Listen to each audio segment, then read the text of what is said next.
From the moment the dust rose on the parade ground that morning, the entire military academy felt an uneasiness that no one could name.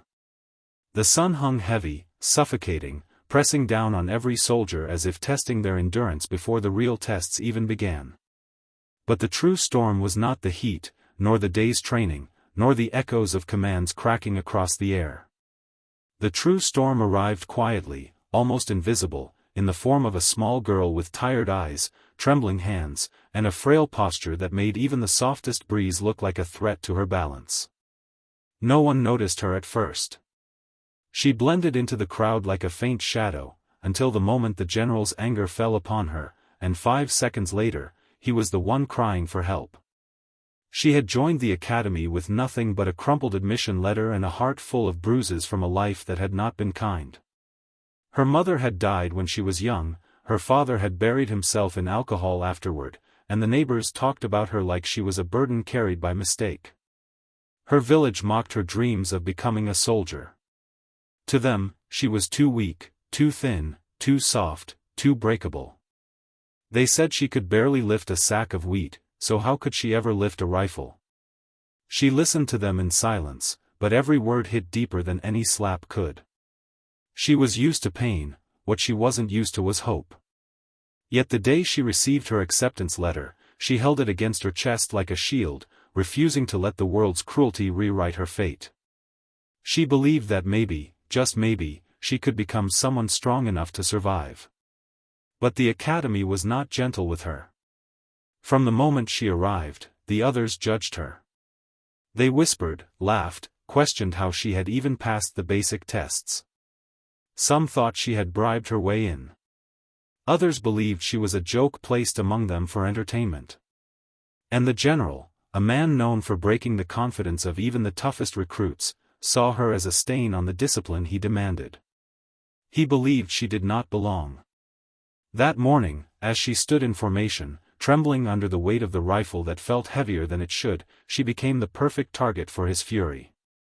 Her boots weren't aligned perfectly. Her shoulders sagged slightly. Her eyes kept blinking tears back because the sun was burning into them. And the general, trained to observe even the smallest flaw, saw her weakness and believed strength could be forced upon her through humiliation. He stepped toward her with controlled rage, the ground shaking with each stride of his polished boots. The other soldiers watched, some with pity, some with excitement, but none dared to intervene. She braced herself, her breath uneven, her heart pounding like a drum that had lost rhythm. The general's voice thundered across the field as he berated her for every perceived failure, her posture, her focus, her existence. And then, in a moment of unforgivable cruelty, he struck her, believing that fear would straighten her spine and discipline would toughen her heart. The slap echoed sharply, slicing through the silence that followed. She staggered back, the world spinning, the pain radiating through her cheek like a fire spreading through dry grass. But those 5 seconds after his hand made contact with her skin changed everything. At first, she did not cry.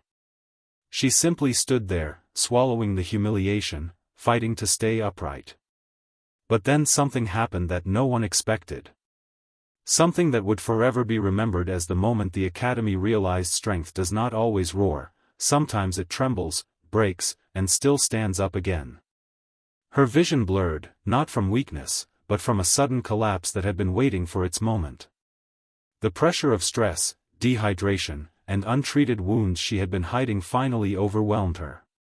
She fell forward, her body hitting the ground with a heavy thud, her breath cutting off as she slipped into unconsciousness. And that's when the general's world flipped. She was not responding. Her body remained still, frighteningly still.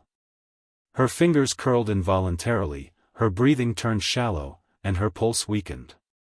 The soldiers around her froze, unable to process what they were witnessing.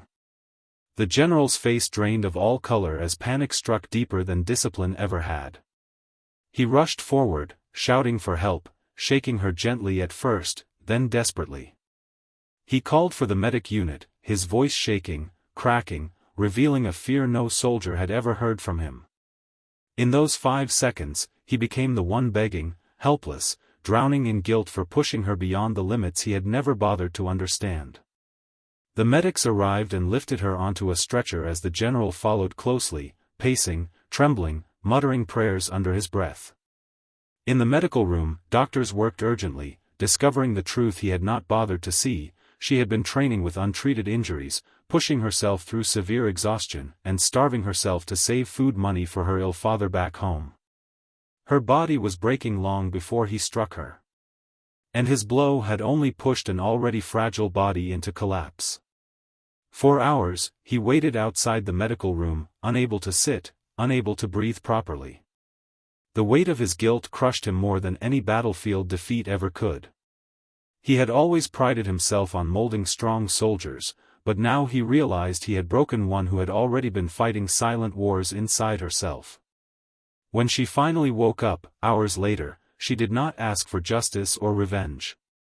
She did not even look at him with anger. She simply apologized for collapsing, apologizing to the very man who had struck her. That moment shattered him. The strength required to forgive him, the strength to endure everything she had endured, humbled him in a way nothing else had. He sat quietly beside her bed, not as a general, but as a man trying to mend a wound he carved with his own hands. Over the next days, he personally ensured she received proper medical attention. He visited her daily, listening to the life she had lived, the battles she had survived, and the dreams she still clung to despite everything. For the first time, he understood that strength was not measured by height, weight, muscle, or voice, but by resilience, patience, and the will to rise after falling again and again. Slowly, he began to change. He became more patient with the soldiers, more observant of their struggles, more human in his approach. He encouraged the girl to take her time healing, promising her she would not be left behind. She worked harder than ever, but with proper guidance, support, and rest. Her posture improved. Her stamina increased. Her confidence grew. The soldiers who once mocked her began to admire her. They saw a warrior rising from ashes, not because she was trained brutally, but because she was supported with empathy. And the general, once feared for his strictness, became respected for his transformation. Months later, she completed the toughest training course, finishing in the top 5 among hundreds of recruits.